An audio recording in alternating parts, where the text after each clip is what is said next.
For 5 years, I was the problem. That's what everyone thought. That's what my husband, Arian, made sure everyone thought. "We're trying," he would say at family dinners, his hand on my shoulder. "It's just taking time." But when no one was listening, his words were different. "Maybe you're broken," he whispered one night.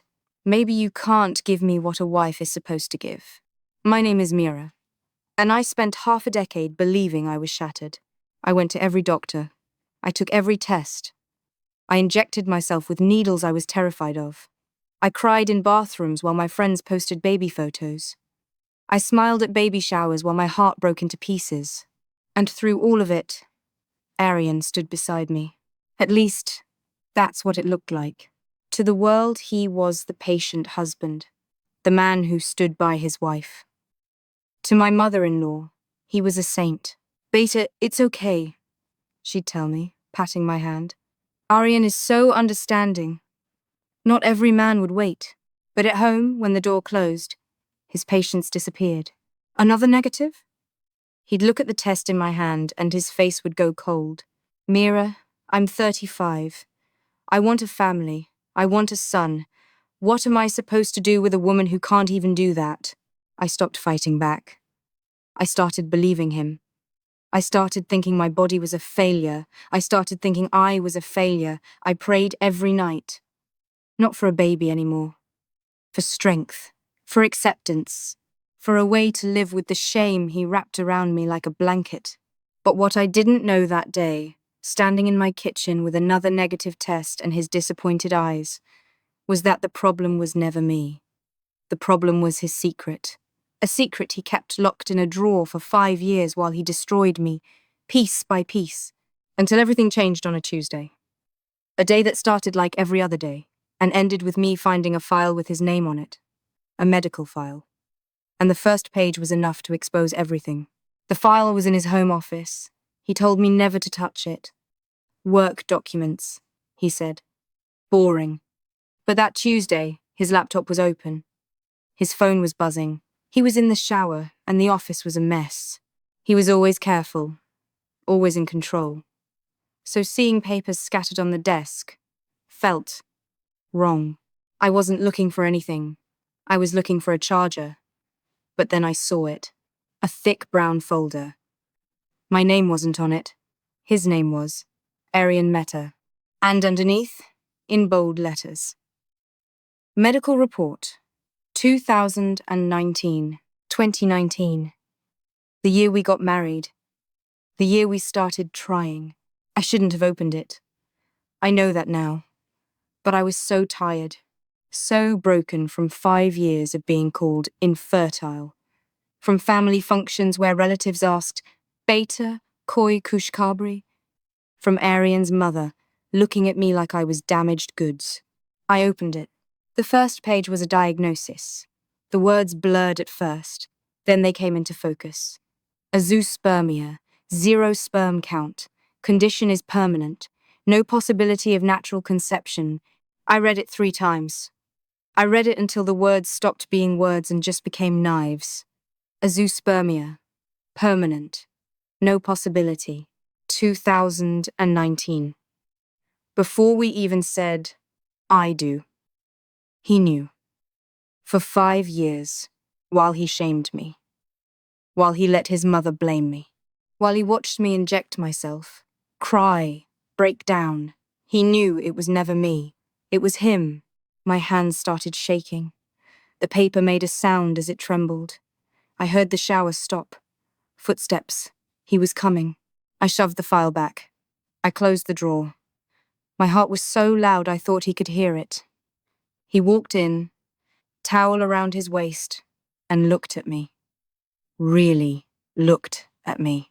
And for 1 second, I think he knew. I saw something flicker in his eyes. Fear. "Mira, what are you doing in here?" His voice was calm. Too calm. "Nothing," I said. My voice didn't sound like mine. "Just looking for a charger." He nodded slowly. "You shouldn't be in here." He walked to the desk, closed the drawer, locked it.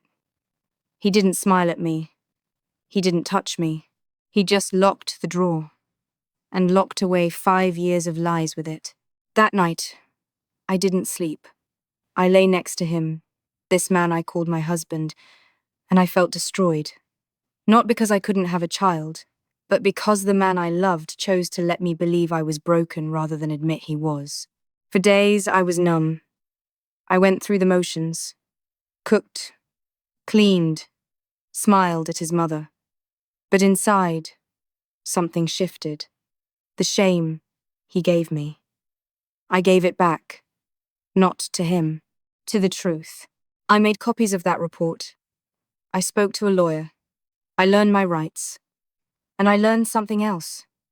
In the eyes of the law, hiding a medical condition before marriage, that's fraud. That's grounds. That's justice. I stopped crying. I started planning. Because a woman who's been called broken for 5 years learns one thing. She's not broken. She's just been carrying someone else's secret. And now, it was time to put it down. The court date came 6 months later. 6 months of him denying it. Of his lawyer saying, "She must have found an old file, it's not accurate." Of his mother calling me selfish for dragging family matters to court. I didn't speak much. I didn't need to. My lawyer placed the medical report on the judge's desk, dated 2019, signed by a top fertility doctor, a zoospermia, permanent. Then she placed 5 years of my medical bills next to it. All the tests I took, all the treatments I endured, all the pain I carried for a problem that was never mine. Arian didn't look at me. Not once. His face was red. His hands were shaking, the same hands that used to touch my shoulder and say, "It's okay, Mira," the same mouth that called me broken. The judge's decision was quick. The marriage was annulled on grounds of fraud and concealment. I was awarded financial compensation for the emotional and medical trauma. And the house we bought together. I got my share. As we walked out of the courtroom, his mother grabbed my arm. "You destroyed my son's life," she hissed. I looked at her, calm, clear. "No," I said. "He destroyed mine for 5 years. I just stopped letting him. I didn't take revenge by screaming. I didn't take revenge by exposing him to the world. I took revenge by walking away with my head high, by choosing peace over his lies, by refusing to carry his secret one more day. Today, I'm not infertile Mira anymore. I'm just Mira. I have my own apartment, my own peace. I started volunteering at a women's support group. Women who've been shamed, women who've been blamed, women who think they're broken. And I tell them what I wish someone told me 5 years ago. You are not the problem they say you are. Sometimes, the person who points at your flaws is just hiding their own. Sometimes, silence is not weakness. Sometimes, silence is you collecting the truth until the day it can speak for you. The court saw his secret, but more importantly, I saw my worth. And no secret, no lie, no shame will ever lock me out of that again.